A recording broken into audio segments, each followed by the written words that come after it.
Good morning, students. Welcome to online class. Today we learn about Science 2, Unit 6, Health and Hygiene. உடல் நலமும் சுகாதாரமும். So இதுதான் first one, introduction. Have you ever taken leave from the school due to sickness? What happened exactly when we become sick? நீங்கள் எப்போதாவது உடல்நலக் குறைவு காரணமாக பள்ளிக்கு போகாமல் இருக்கிறது உண்டா? பல நேரம் வந்திருக்கவே மாட்டோம் இல்லையா? Okay. Second one, what happen exactly when we become sick? உடல்நலமின் போது நமக்கு என்ன நடக்குது? ஸோ உடம்புல நம்ம என்ன மாதிரியான ரியாக்ஷன்ஸ் சொல்கிறோம் இல்லையா, விளைவுகள் ஏற்படுதுன்னு பார்க்குறது. That sometimes we feel good even without taking any medicines, and sometimes we need to consult doctor and take regular medicine in sickness. Why is it so? சில நேரங்களில் நம்ம எந்த மருந்துகளை எடுத்துக்கொள்ளாமலே உடல் சரியாயிருது. சில நேரத்தில் நாம் டாக்டரை பார்த்து ஆலோசனை பண்ணதுக்கப்புறம் தான் மருந்து எடுக்க வேண்டியிருக்கு. ஏன்? இப்போ சமீபத்தில் நமக்கு கொரோனா வந்தது இல்லையா, நிறைய பேர் சாதாரண மருத்துவத்துக்கு கூட எங்கே போகல, ஆஸ்பத்திரி போகல, ஆனால் எல்லாரும் சரியாயிடுச்சு. ஸோ இதுக்கு முன்னாடி இதெல்லாம் இருந்தது, உடனே நம்ம போய் எடுத்துக்கிட்டோம். ஆனால் இப்போ அது எதுவுமே எடுக்காமலேயே we can take any medicine but cure. Sure இல்லையா? நம்ம இப்போ எதுவுமே எடுக்காமல் நிறைய பேர் குணமாயிருச்சு. எப்படி இது? ஓகே, நெக்ஸ்ட் பார்க்கலாமா? What causes sickness? Persons from different countries or backgrounds have different ways to explain what causes sickness. என்ன காரணங்களால் நோய் ஏற்படுது? நோய் ஏற்பட என்ன காரணம் என்பதை விளக்குவதற்கு வெவ்வேறு நாடுகளிலிருந்து வரும் மனிதர்கள் அல்லது வெவ்வேறு பின்னணி இருப்பவர்களால் பல வழிகளை ஏற்படுது. ஒவ்வொரு நாட்டிலையும் ஒவ்வொரு விதமாக ஏற்படுது அப்படின்னு சொல்கிறாங்க. A baby gets diarrhoea, why? So உதாரணமாக ஒரு குழந்தைக்கு வயிற்றுப்போக்கு ஏன் ஏற்படுது? Some people may say that parents did something wrong or perhaps because they made a god or spirit angry. அப்போ என்ன சொல்கிறாங்க, ஒருத்தவங்க குழந்தைக்கு எப்படி தொற்று ஏற்படுதுன்னு என்ன சொல்கிறாங்க அப்படின்னா, கிராமத்தில் உள்ளவங்க என்ன சொல்கிறாங்க, ஏதாவது பெற்றோர் அல்லது ஏதாவது தவறு செஞ்சுருப்பாங்க, அல்லது அவர் கடவுள் அல்லது ஆவியின் கோபத்துக்கு ஆளாகியிருப்பாங்க அப்படின்னு சொல்கிறாங்க. A doctor may say it is because the child has an infection. அப்போ ஒரு மருத்துவர் என்ன சொல்கிறாரு, ஒரு டாக்டரு குழந்தைக்கு ஏதாவது ஒரு தொற்று, ஒரு ஒவ்வாமை ஏற்படுது, ஒரு பொது அப்படி ஏதோ ஒன்று இருக்குது, அதாவது ஒரு இன்ஃபெக்ஷன் ஆயிருக்குன்னு சொல்கிறாரு. A public health officer may say it because the villages do not have a good water system or proper sanitation. இது பொது சுகாதார அலுவலர். அவர் என்ன சொல்றாருன்னா, கிராமங்களில் நீர் அமைப்பு சரியில்லை, அசுத்தமான நீர் கிடைக்குது, அதாவது கழிவறை இல்லை, அதாவது சுகாதாரமின்மையினால அவங்களுக்கு வருது அப்படின்னு சொல்றாரு. A teacher may say that they need to be educated about health and sanitation. ஒரு ஆசிரியர் என்ன சொல்றாரு, கல்வியறிவு பற்றாக்குறை தான் இதுக்கு காரணம் அப்படின்னு சொல்றாரு. People see the cause of sickness in terms of their own experience and point of view.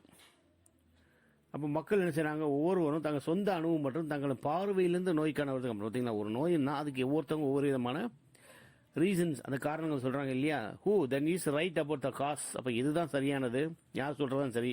Possibly every one is right or possible. ஒரு சில சமயம் அப்படின்னா யாருடைய கூற்று சரி, யார் சொன்னது சரி, இல்லை முழுசும் சரியா, இல்லைன்னா ஓரளவு சரியானதா, அதாவது பார்ஷியலி ரைட் அப்படின்னா ஓரளவு சரியானதா அப்படிங்கிறத கேள்வி. திஸ் இஸ் பிகாஸ் என்ன அப்படிங்கிறது இப்போ நம்ம பார்க்கலாம். So next, each of the causes seen above may be a part of the reason why a baby gets diarrhoea. To prevent the treat sickness successfully, it is necessary to have complete understanding of the common sickness in the area and the combination of things that caused them. அப்போ இது எதனால் ஏற்படுது அப்படிங்கிறது என்ன அப்படின்னா, மேலே கூறப்பட்டுள்ள காரணங்கள் ஒவ்வொன்றும் குழந்தை வயிற்றுப்போக்கு ஏற்படுங்க ஒரு காரணமாக இருக்கலாம். நோயை தடுக்கவும் சிகிச்சைகளுக்கு உதவும் வழிமுறையை தெளிவாக புரிஞ்சுக்கொள்ள முடியும் இது மூலமாக. So reading this lesson may help to understand the various causes of sickness. So இந்த பாடம் என்ன செய்யுது, நோய் தடுப்பு காரணிகளையும் மற்ற நோய்க்கான பல்வேறு காரணிகளையும் முழுமையாக புரிஞ்சுக்கிறதுக்காக ஒரு உதவுது அப்படின்னு எடுத்துக்கலாம். Health is the best wealth. If you have good health you will have a sound mind and you will gain good knowledge and well also. சுகாதாரம், ஹெல்த்னா சுகாதாரம். சுகாதாரம் என்பது உண்மையிலே சிறந்த செல்வம். நோயற்ற வாழ்வே குறைவற்ற சொல்லுங்களே, அதான் ஹெல்த் இஸ் வெல்த். உடல் நலமாக இருந்தால் நல்ல மனசோட செய்ய நல்ல அறிவையும் அதோட செல்வத்தையும் என்ன செய்யலாம், பெறலாம். இந்த maintain to good health you should follow good hygiene, eat nutritious food, to exercise, take rest and have a sound sleep. நல்ல உடல்நிலையை காக்க என்ன செய்யணும், சுகாதாரத்தோட சத்துள்ள உணவை சாப்பிடணும், உடற்பயிற்சி செய்து ஓய்வெடுக்கும் நல்ல தூக்கமும் தேவைப்படுது. சவுண்ட் ஸ்லீப்னா நல்ல சத்தமாக கொரட்டை விட்டு தூங்குறது இல்லை, ஆழ்ந்த தூக்கம், நல்ல தூக்கம் அப்படின்னு அர்த்தம். நல்ல தூக்கம் தேவையானது அப்படிங்கிற மாதிரி அர்த்தம். ஓகேங்களா. It is also refers to a state of a sound mind and body free from any sickness or ailment, stress and problems. உடல் நலத்தில் என்ன அப்படின்னா, ஆரோக்கியமான உடல்நலம், சவுண்ட் மைண்ட், ஆரோக்கியமான உடல்நலம், நல்ல மனநிலை, உறுதியான உடல்நிலை, நோயற்ற வாழும் மற்றும் மன அழுத்தம் இல்லாமல், அதான் ஸ்ட்ரெஸ், ஆயில்மெண்ட் ஆர் ஸ்ட்ரெஸ், அதோட பிரச்சனைகள் இல்லாமல் இருக்கிறத குறிக்கக்கூடிய ஒரு விஷயம். அது இன் சிம்பிள், அது ரொம்ப simple. In simple words, actually in simple words, health refers to the physical, emotional and psychological well-being of a person.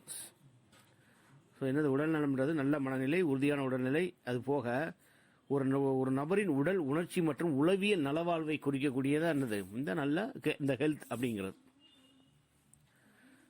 ஓகேவா. அடுத்து next hygiene.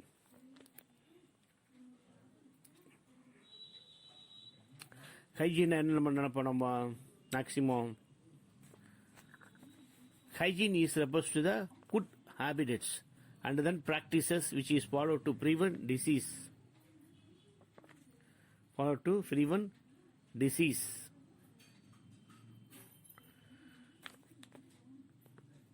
Maintain good health, especially through cleanliness, consumption of safe drinking water and proper disposal of sewage.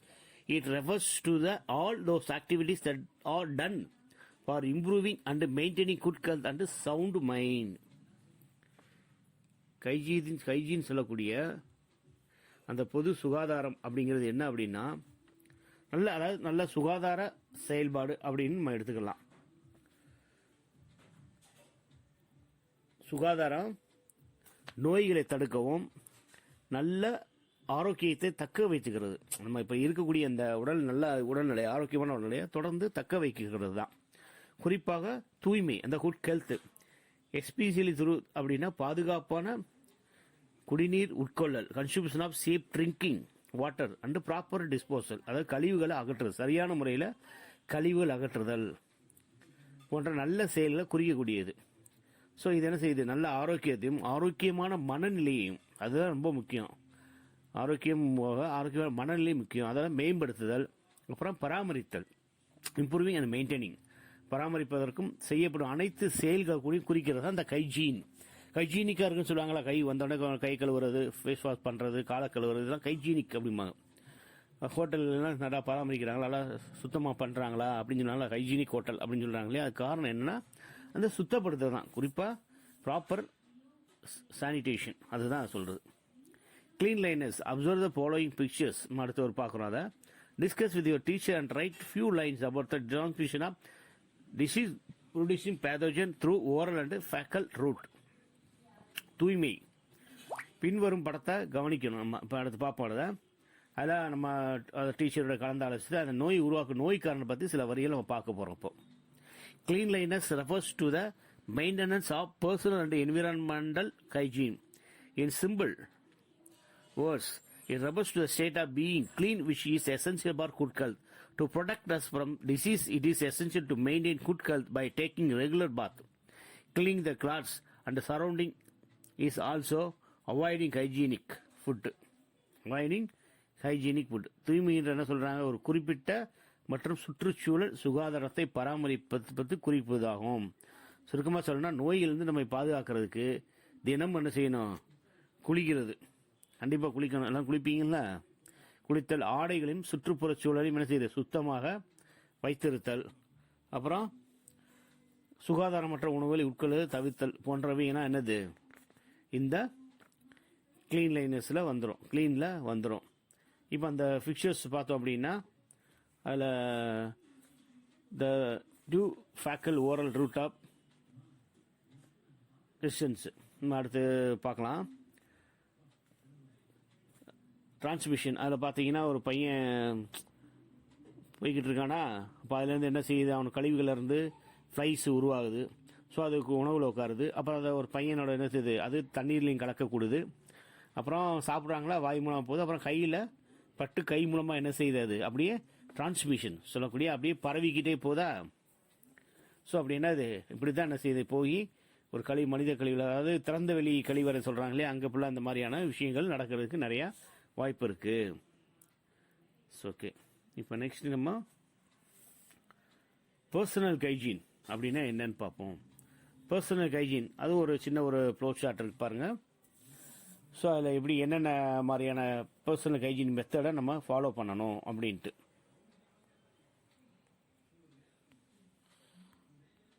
அதில் பார்த்தோம் அப்படின்னா shower daily என்ன செய்யணும்? Brush teeth at least twice day, ஒரு நாளைக்கு என்ன செய்யணும்? 20 தடவை பல்லு வளர்க்கணும். அப்புறம் ஷோவர் டெய்லி குளிக்கணும். வாஷ் ஹேர் ரெகுலர்லி, டெய்லி என்னது? ஹேரை ரெகுலராக வாஷ் பண்ணணும். Wash face and hands regularly, கைகளை கழுவிக்கிட்டே இருக்கணும். அப்புறம் ஃபுட் கவர்டு வித் லிட், அதாவது மூடி போட்டு நல்லா உணவு பழக்கம். இந்த ரோட்டோரங்களை தெருவோரங்களை பார்த்தீங்கன்னா திறந்த வெளியிலே வச்சுருப்பாங்க. பார்த்தா குறிப்பாக சாக்கடை பக்கத்துலேயே கூட இருக்கும். சாதாரண தள்ளுவண்டியில் வச்சு கூட என்ன செய்வாங்க? திறந்து வச்சுருக்காங்க. இப்போ ஓரளவுக்கு சில இடங்கள் பார்த்தீங்கன்னா ஓரளவுக்கு விழிப்புணர்வு இருக்குது. அதாவது பிளாஸ்டிக் கவர் போட்டு மூடி வச்சுருப்பாங்க. ஸோ அது நல்லது. அப்புறம் வாஷிங் கிளாஸ் அண்ட் கிளீன் யூனிஃபார்மை கிழிஞ்சு தொங்க வர அளவுக்கு போட்டு வர்றது அப்படியா? கிடையாது. நல்லா அழுத்தி என்ன செய்யும்? நல்லா வாஷ் பண்ணி போட்டோம். அதான் சொல்லுவாங்க, அந்த காலம் ஒரு பழமொழி சொல்லுவாங்க, கந்தை ஆனாலும் கசை கேட்டு, கிழிஞ்ச துணியாக இருந்தால் என்ன செய்ய? நல்லா துவைச்சி போடு அப்படின்னு அர்த்தம். ஸோ இதெல்லாம் என்னது? தனிப்பட்ட ஒரு சுகாதாரத்துக்கான ஒரு வழிமுறை. இப்போ பர்சனல் ஹைஜீன் என்னன்னு பார்க்கலாமா? பர்சனல் ஹைஜீன் அதாவது தனி மனித சுகாதாரம் அர்த்தம். Personal hygiene is defined as the branch of health which is concerned with the individual's adjustment to the physiological needs to the body and the mind for the attainment of the maximum level of the health. It is also refers to the cleaning and grooming of the body. அது தனிநபர் சுகாதாரம் அப்படின்னு அர்த்தம். நீங்க தனிநபர் சுகாதாரம் உடல் நலத்தோட வகை சார்ந்தது. இது ஒருவர் தனது உடலியல் தேவையான உடல் மற்றும் மனம் இவற்றினை சரி செய்து கொண்டு அதிகபட்ச உடல் நலத்தை அடைவதாகும். அந்த உடலையும் மனசையும் ஒரு சேர சரி பண்ணி நல்ல உடல் நலத்தை அடைகிறது தான் ஹைஜீன், பர்சனல் ஹைஜீன்றது. தனிநபர் சுகாதாரம் என்பது உடலின் சுத்தம் மற்றும் உடலை சீர்படுத்தலை குறிக்கக்கூடியது. சுத்தம் மட்டும் இல்லாமல் சுகாதாரத்தை என்னது? உடலோட சுத்தம் சுகாதாரத்தையும் சரி பண்ணுறது. தனிநபர் சுகாதார சீர்கேட்டிற்கு முக்கிய காரணம் என்னது? நோய்க்கிருமிகள். How do pathogen are spread? நோய்க்கிருமிகள் எவ்வாறு பரவுகின்றன? அது இப்போ நேரம் ஒரு படத்துலையும் ஒரு காரணமாக என்ன செய்யலாம்? இது நம்ம சொல்லலாம். இப்போ இந்த படத்தை பாருங்க. ஒருத்தர் என்ன பண்ணுறாரு? ஸ்பிளிட் பண்ணுறாரா? ஸ்பிளிட் பண்ணி என்ன பண்ணுறாரு?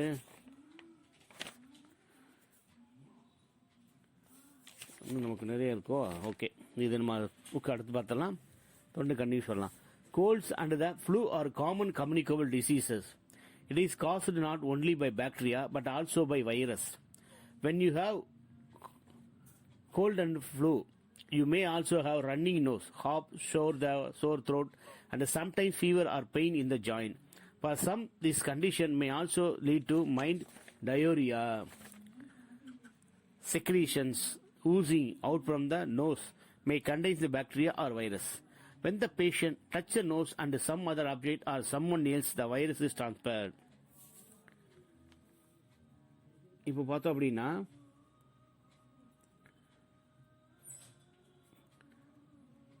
சளி மற்றும் அந்த கோல்டு சொல்கிறோம் இல்லையா, சளி மற்றும் காய்ச்சல் பொதுவான எப்படி தொற்று நோய், இது எப்படி பாக்டீரியா மட்டும் இல்லாமல் வைரஸ் மூலமாக ஒன்று செய்யுது, பரவுது. இது நமக்கு எப்படி இது காய்ச்சல் இருக்கும்போது தொடர்ந்து என்ன செய்யுது, நாசியில் அதான் மூக்கில் ஒழுகிட்டு இருக்கு, இருமல் வருது, தொண்டை வலி இருக்கு, இருமல் இருக்கும். சில சமயங்கள் என்னது காய்ச்சல் இல்லைன்னா மூட்டில் வலி இருக்கலாம். அதான் சில நேரங்கள் என்ன செய்யும், லேசான வயிற்றுப்போக்கு சொல்லக்கூடிய மைல்டு டயோரியா அதுவும் நடக்கும். அப்போ என்ன செய்யுது, secreting oozing out from the nose may contain the bacteria வைரஸ்னா நாசியிலிருந்து வெளியேறக்கூடிய சளியில் பாக்டீரியா அல்லது வைரஸ் காணப்படும். அப்போ என்னது, நோயாளி நாசியை தொட்டப்பட்டு வேறு ஒரு பொருளையோ அல்லது வேறு நபரையோ தொடும்போது என்ன செய்யுது, வைரஸ் இடம்பெயர்கிறது. அதாவது மூக்க நோண்டிக்கிட்டே இருப்போம் இல்லையா, மூக்க நோண்டி தெரியாமல் வேற இதில் வைக்கிறோம், ஒரு ஆப்ஜெக்ட் ஏதோ ஒரு பொருளை வைக்கணும். அப்போ என்ன செய்யுது, அங்கேருந்து இன்னொரு டிரான்ஸ்ஃபர், அதை யாராவது தொடும்போது என்ன ஆகுது, அப்படியே என்ன செய்யாது, டிரான்ஸ்ஃபர் ஆகி போய் இதைத்தான் என்ன செய்வாங்க, இந்த கோவிட்லேயும் சொல்லுவாங்க மூக்கை மூடிக்கிறணும் அப்படின்ட்டு. அப்போ என்னது, வெளியில் போகிறது தடுக்கப்படுது இல்லையா. ஸோ அந்த மாதிரி வைரஸ் என்ன செய்யுது, அப்படியே இந்த இடம்பெயர்ந்து இன்னொருத்தருக்கு அப்படியே பரவுது. நோயாளி என்ன செய்யறது, தும்மும் அல்லது இருமும் போது வெளியேறும் துளியில் வைரஸ் இருந்தா அந்த வைரஸ் காற்றில் பரவும். அதான் out the droplets and become airborne. இந்த ஏர்போன் சொல்லுவாங்க, ஏர் மூலமா அதாவது காற்று மூலமாக பரவுது. Hence, it is a good practice for the patient with cold and flu to use a handkerchief to blow the nose and also wash the hands, often to ensure that they do not accidentally. அப்போ என்ன செய்யறாங்க, அதை காய்ச்சலோட போகிறோம். அப்போ என்ன செய்ய, அதுதான் இப்போ நம்ம பொதுவாக மாஸ்க் போட சொல்கிறாங்க. அது போக கைக்குட்டைய கட்சி பொத்தி என்ன செய்யும், நாசி சீந்து அதாவது மூக்கை சீந்துவதும் கையில் அடிக்கடி கழுவுறது போன்ற செயல்னால உறுதியாக என்ன செய்யணும், எவ்விதத்திலும் வைரஸை மற்றவங்களுக்கு நம்மளால் பரவ முடியாமல் செய்ய முடியும். Spread with the virus to others. Next என்ன செய்யுது, ஸ்ப்ரெட் த வைரஸ் வந்து இன்னொருத்தவங்களுக்கு நம்மளால் மற்றவங்களுக்கு பரவ முடியாமல் நம்மளால் தடுக்க முடியும். இப்போ இந்த படத்தை பார்த்தோம் இல்லையா, இதில் பார்த்தீங்க அப்படின்னா ஒருத்தர் தும்முறாரு இல்லைங்களா. இப்போ தும்மும்போது என்ன ஆகுது, அவர்கிட்ட இருந்து எச்சில் வெளியில் தெரிக்குது. அதாவது ஓப்பன் பிளேஸில் தும்மும்போது ஸோ அங்கேருந்து என்ன செய்யுது, அந்த நீர்த்தி வெளி சொல்லக்கூடிய ட்ராப்லெட்ஸ் வெளியில் போகுது. வெளியில் போகும்போது எங்கேயாவது ஒரு ஆப்ஜெக்ட் சப்போஸ் எய்த்து இருந்தா அவர் மேலேயோ சட்டையிலோ படுது, அவர் தெரியாமல் என்ன செய்கிறார் அதை, ஸோ அதை ரைட்டாக கையை வச்சு என்ன செய்கிறாரு, அதை ஸ்ப்ரெட் பண்ணுறாரு. அப்போ என்ன ஆகுது, அப்போ இந்த போய் சிறிய துளியோ நுண்ணி நீர் துளிகள் என்ன செய்யுது, வெளியில் வருது. சில வினாடிகள் என்ன செய்யுது, அந்த துளிகள் இன்னொருத்தர் மேலே படுது, இல்லை எந்த ஆப்ஜெக்டோ அந்த ஆப்ஜெக்ட் மேலே பட்டுருது. இப்போ பட்டதுக்கப்புறம் என்ன ஆகுது, அவருக்கு அந்த அவர் கை அவர் அறியாமலோ வாயிலையோ இல்லை மூக்குலையோ இல்லை கண் பகுதியிலையோ எங்கோ ஒரு பக்கம் என்ன செய்யறாரு, அதை ஸோ டிரான்ஸ்ஃபர் பண்ணிடுறாரு. அப்போ அதுக்கப்புறம் என்ன, அவருக்கு உள்ளே போய் கொஞ்சம் கொஞ்சமாக வெளியில் வரும். இப்போ வைரஸுக்கான பொதுவான டிரான்ஸ்மிஷன்னா இதுதான், தும்முதல், ஸோ அந்த டிராப்லெட் மூலமாக போகுது. இதுதான் இன்னைக்கு வரைக்கும் இருக்கக்கூடிய கோவிட்லேயும் இதே தான். அந்த வைரஸ்கள் பெரும்பாலும் இப்படி தான் என்ன செய்யுது, வேகமாக அந்த டிராப்லெட்ஸ் மூலம் வேகமாக ஸ்ப்ரெட் ஆகிக்கிட்டே இருக்கு இல்லைங்களா. ஸோ அப்போ என்ன செய்யணும், இதை தவிர்க்கிறதுக்கு தான் பொது இடங்களில் தும்மும் போதோ வெளியில் இருமும் போது என்ன செய்யணும், க்ளோஸ் பண்ணிவிட்டு கர்ச்சீப்பையோ துணி யூஸ் பண்ணணும், என்ன ஃபேஸ் மாஸ்க் போட்டு யூஸ் பண்ணணும்னு சொல்கிறாங்க. ஸோ ஓகே, இப்போ நம்ம இது வரைக்கும் நம்ம ஒரு பாட்டு, அதாவது எப்படி ஹைஜீன் பர்சனல் ஹைஜீன் என்ன மாதிரியா பண்ணலாம் அப்படிங்கிற வரைக்கும் பார்த்துருக்கோம். நெக்ஸ்ட்டு ஸோ வேறு டாப்பிக்கோட மறுபடியும் உங்களை மீட் பண்ணுறேன். தேங்க்யூ.